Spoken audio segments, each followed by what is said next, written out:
El doctor César Delali es el secretario general de Ciprosapune, que es el gremio de los profesionales del Hospital Castor Rendón.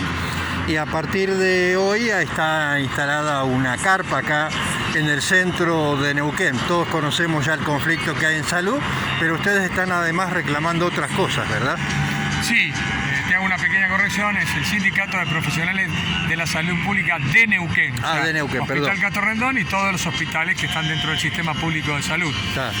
Sí, nosotros el 10 de febrero de este año comenzamos con la primera medida de conflicto, que fue un paro de 48 horas. Eso, dado que durante todos los meses previos de este año y sobre final del anterior, veníamos reclamando por las vías administrativas un espacio de discusión, fundamentalmente con la ministra Vanina Merlo, donde se pudiera evaluar la situación que se estaba dando luego de un año difícil, con una pandemia que generó un importante y una marcada sobrecarga laboral en el sistema público de salud, y que obviamente eso estaba dando una situación de agotamiento cada vez mayor. Sobrecarga marcada, que aparte quiero aclarar que nosotros empezamos en la pandemia, y eso lo dijimos el día 1, con un sistema que venía deteriorado, porque ya son años donde la política y desde el convenio colectivo para acá claramente fue en desmedro de la posibilidad de retener y de incorporar recursos humanos profesionales en el sistema público.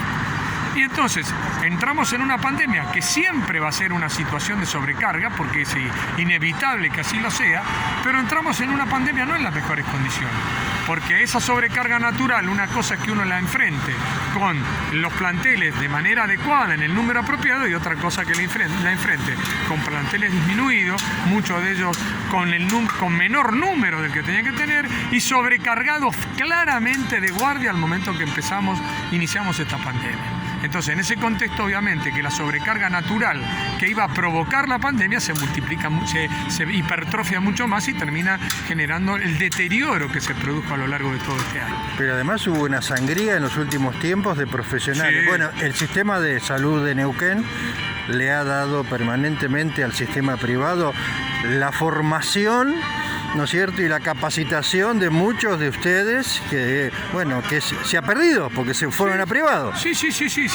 En los últimos años el deterioro de la capacidad de retención de recursos humanos ha sido clarísimo. Y esta era la denuncia que veníamos efectuando antes de que empezara la pandemia. Claro. Por eso necesitábamos discutir la ley de carrera profesional, que dicho sea de paso, ya está metida en la legislatura desde finales de 2018 y por accionar del gobierno, que permanentemente ha metido palos en la rueda, esto no se pudo discutir.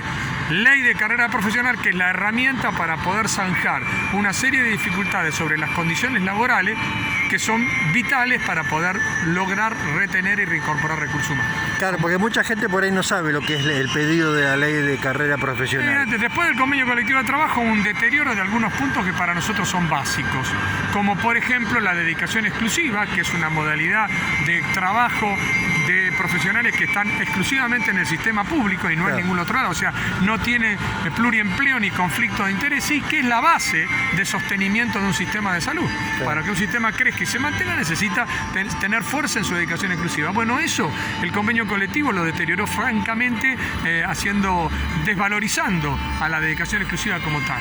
La aparición de un deterioro cada vez mayor de lo que es la actividad ordinaria. La actividad ordinaria es la actividad de todos los días, o sea, la actividad de consultorio, la atención de los pacientes en internación en la sala, las actividades que se hacen al área, las cirugías programadas, todo eso es la actividad ordinaria. Bueno, se desvalorizó, ya venía desvalorizada y se desvalorizó desde el convenio para acá mucho más esa tarea ordinaria. Claro. ¿Y qué se hizo en el convenio colectivo? Se agigantó la figura de la guardia, pero no porque a la guardia aparte se le dio un reconocimiento en valor por la guardia en sí misma importante. No, el reconocimiento en valor fue bastante relativo con respecto a lo que era previo al convenio.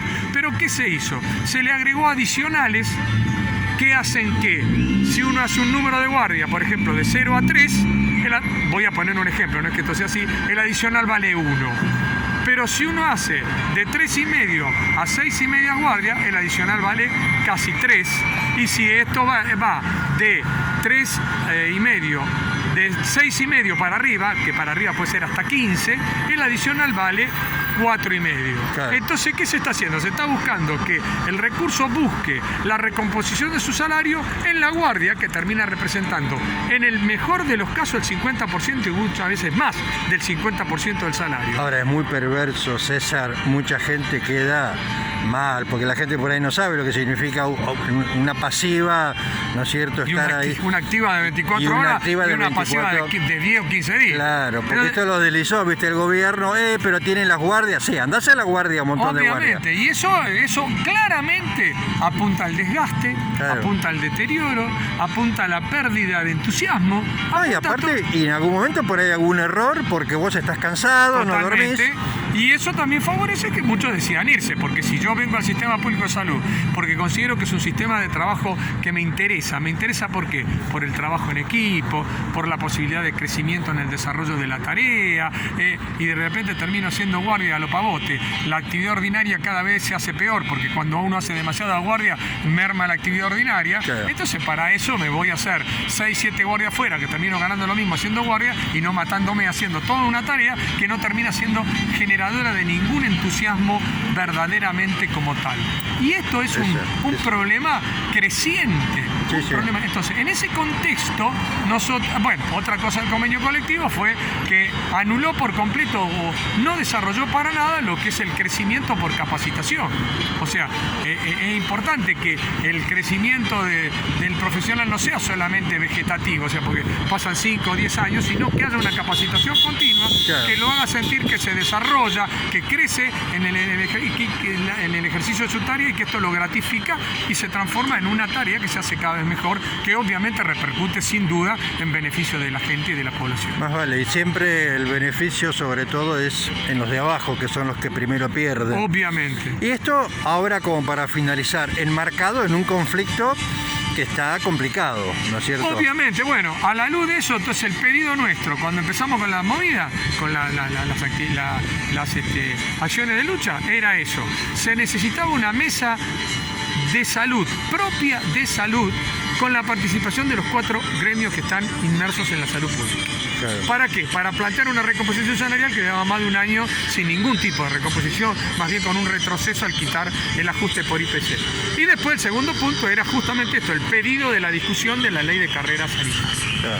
Bueno, ¿qué hace el gobierno? Nosotros cuando salimos a la palestra con esto, nadie estaba en conflicto de ninguno de los otros sectores, pero nosotros entendíamos que debía ser así y veíamos que iba a pasar lo mismo de siempre, que el gobierno iba a tratar de transformar la mesa de salud en una mesa general de los estatales, ignorando que la complejidad de salud nos permite ser discutida en el mismo ámbito que la complejidad, no porque seamos ni mejores ni superiores ni nada, somos complejos y tenemos realidades Es diferente, claro. diferentes y aparte múltiples realidades que tienen que ser discutidas y abordadas en una mesa donde se pueda ver esto. No podemos discutir esto mismo con el escalafón general, que tiene una realidad que no tiene nada que ver, Claro. o con el EPAS o con el EPENO. No, más vale. Es un... Por ahí deslizaron también de que ustedes como que no existían, ¿no? Muchas veces intentaron, justamente la gran maniobra de esto es tratar de invisibilizarnos, Claro. porque no vamos a ir a una mesa salarial como la que se generó para todos los estatales, aceptar cualquier tipo de propuesta que no sirve absolutamente para nada, Claro. y que tenemos claro que no iba a dar ninguna respuesta, muy por el contrario, iba a exacerbar el problema. Claro. Entonces, bueno, ahí sale esto y el problema se sigue empeorando porque el gobierno, en lugar de tomar una actitud de decir, no, el problema existe, yo tengo que generar una respuesta concreta para eso, no lo hace, toma acciones unilaterales, justamente como decís vos, ningunea, sale a decir cosas como para tratar, que aparte son pavadas absolutas, porque nuestro gremio es un gremio, tiene inscripción gremial y la simple inscripción lo transforma en un gremio que puede generar medidas de lucha y que tiene toda la capacidad y tiene todo el respaldo legal para representar a sus afiliados, a sus representados en cualquier mesa salarial. Entonces, esto es todo un ninguneo con intento de correr la cosa y no dar la discusión que hay que dar. Con lo cual va aumentando el malestar, va aumentando el disconfort y bueno, y ahora terminamos en esta necesidad de expresarnos a través de una carpa colocada aquí en la plaza, En el monumento San Martín, sí. General San Martín, para poder hacer que esto se visualice cada vez más y se dé cuenta que no podemos seguir con esta situación. ¿Cómo termina esto, César? esto termina con una mesa de discusión salarial. Solamente y ahí. No, Pero no, que se hable de salario. El título de esto no es HDJ, no sé, reconocimiento. No, acá no hay ningún reconocimiento. No, hay no. una mesa de discusión salarial. Lo que hay que reconocer, ese es el reconocimiento, que no se puede seguir haciendo esto. Que necesitamos a la gente, necesitamos al equipo de salud en los hospitales. Sí, sí. Pero que no lo necesitamos de cualquier manera, lo necesitamos que se sienta contenido, que se sienta valorado, no que le hagan discursos hipócritas cuando empezó la pandemia y después cuando hay que preocuparse por dar la respuesta, el discurso se transforma, por eso es hipócrita, en ningún tipo de respuesta real y en una desvalorización. Pasaron de héroes a villanos. Exactamente. Entonces necesitamos que esto se entienda así, porque el que volver ahora en una segunda ola implica volver a exigirse, porque va a ser exigente, en una exigencia que no va a aumentar el recurso, porque no aumenta de la noche a la mañana, es más, hasta ha disminuido porque mucha gente que se ha ido, gente que por condiciones de salud no puede volver todavía a ocupar los lugares de las primeras líneas, y en ese contexto va a haber que volver a exigirse. Ahora, ¿cómo hace para exigirse a alguien que está totalmente desmotivado, con una bronca terrible, con una sensación de que se lo ningunea permanentemente y que se lo usa? Cuando interesa hacer un discurso a favor, sí, pero después para dar la respuesta y comprometerse a tratar de darle el valor que tiene que tener, no. Entonces, eso es gravísimo porque no es la forma en que tiene que estar el recurso para afrontar esta situación. Este es el punto esencial. Sí. No puede seguir esto así porque realmente es altamente dañino para la población, para la salud de la población y para enfrentar no solamente la pandemia, sino el futuro. César, gracias. No, por favor. Espero que se resuelva todo porque extraño a mi médico. Que está muy atareado mi médico. Al cabo tenés un doble interés. Un abrazo. Un abrazo.